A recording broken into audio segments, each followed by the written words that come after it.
Detroit is a city built on movement. Cars, buses, trains, people, everything is always going somewhere. That's why it shocked the Harbor Line district when a man managed to disappear without anyone seeing where he went. His name was Derek Rowland, a 38-year-old building inspector known around his neighborhood for being calm, polite, and a little too serious about his job. He lived on the third floor of a brick apartment building that overlooked the city's industrial zone, a maze of old factories and warehouses waiting either for renovation or demolition. On the night of September 18th, everything appeared normal. Security cameras outside the apartment recorded Derek locking his door at 9:42 p.m., carrying a brown folder tucked under his arm. He walked down the narrow staircase, stepped onto the sidewalk, and started toward the bus stop just 3 blocks away. That walk should have taken him about 2 minutes. What the cameras didn't record and what nobody has been able to answer since is what happened in the 37 seconds between the last camera on his street and the first camera on the next block. In that small stretch of road, Derek Rowland simply vanished. The police believed it would be an easy case at first. People don't vanish on well-lit city streets without someone seeing something. But the more they looked, the stranger everything became. Inside Derek's apartment, nothing was disturbed. The air still smelled faintly of his morning coffee. His TV remote sat neatly on the couch. His shoes were lined up perfectly by the door, except for the pair he wore that night. But something on his desk caught the investigator's eyes, a messy pile of papers, unusual for someone as organized as Derek. There were building inspection reports, maps, and handwritten notes about old properties, most of them located in the industrial areas of Harbor Line District. One sticky note stood out: "Do not ignore the North Line project." At first, detectives didn't know what to make of it. But as they contacted Derek's co-workers, the story began to shift. Derek had recently inspected an old warehouse known as the North Line Storage Facility, a huge, abandoned red brick building from the 1950s that was scheduled for redevelopment. According to his co-workers, Derek didn't trust the place. He told them more than once that something was wrong with the building, not structurally, but in the way people were using it.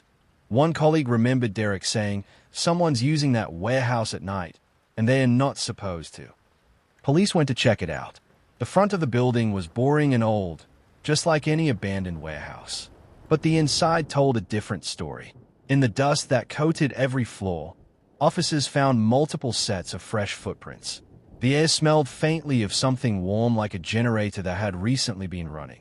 In the far corner, they discovered a cleared-out patch of space, as if someone had been working there or using it as a temporary hideout. Old wiring had been tampered with, suggesting that part of the warehouse had electricity even though the building wasn't officially connected to the power grid. But what was most suspicious was what they didn't find. No fingerprints, no equipment, no papers, nothing of Derek's. Nothing that explained why he had been so worried. It was like someone had removed every clue just before the search. Back in Harbor Line District, witnesses began reporting their own stories. A neighbor said she saw Derek speaking to a tall man in a hoodie near the warehouse 2 days earlier. Another said he saw Derek pacing nervously at the bus stop just a week before. Another claimed Derek looked like he was being followed on one of his morning walks, though they couldn't identify who or what was behind him. But the stories weren't clear enough to point to anyone. Police checked Derek's background: no debts, no criminal record, no known enemies. He had small savings, no secret relationships, no history of running away. Nothing fit the idea that he had vanished voluntarily.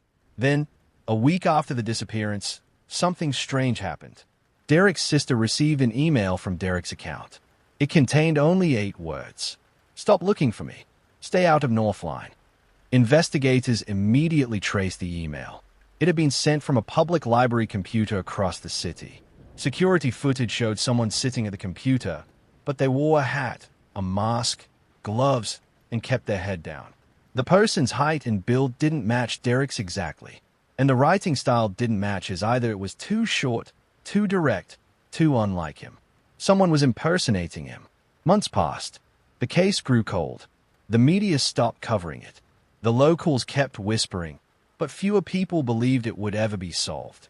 The North Line warehouse continued standing there, old, quiet, and suspiciously untouched, as if waiting for the right moment to reveal its secrets.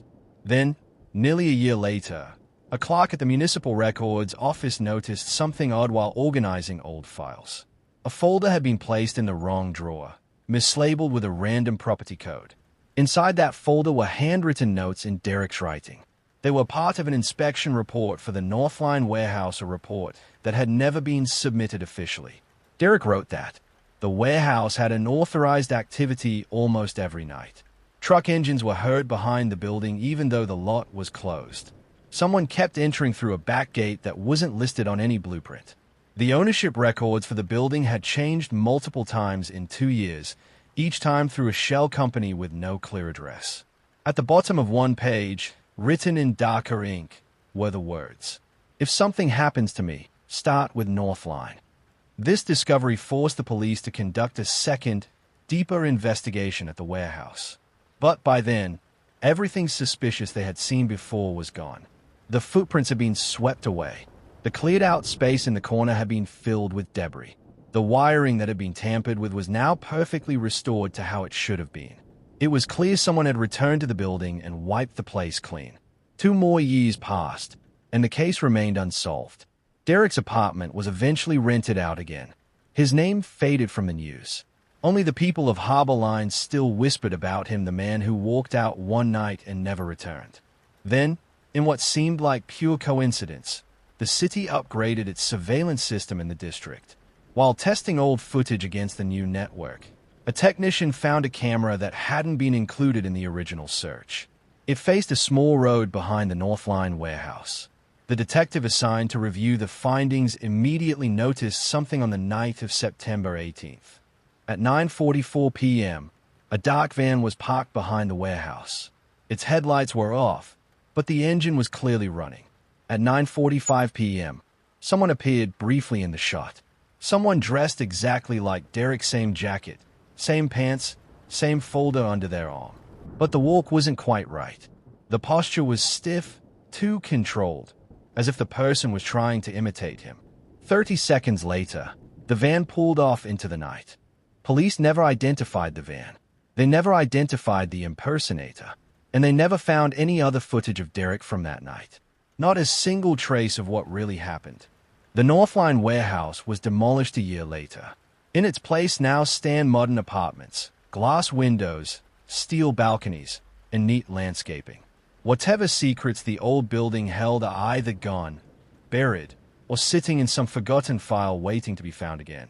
To this day, many theories exist that Derek uncovered something illegal, that someone wanted him silenced, or even that he left clues that no one has pieced together yet. But the truth has never surfaced.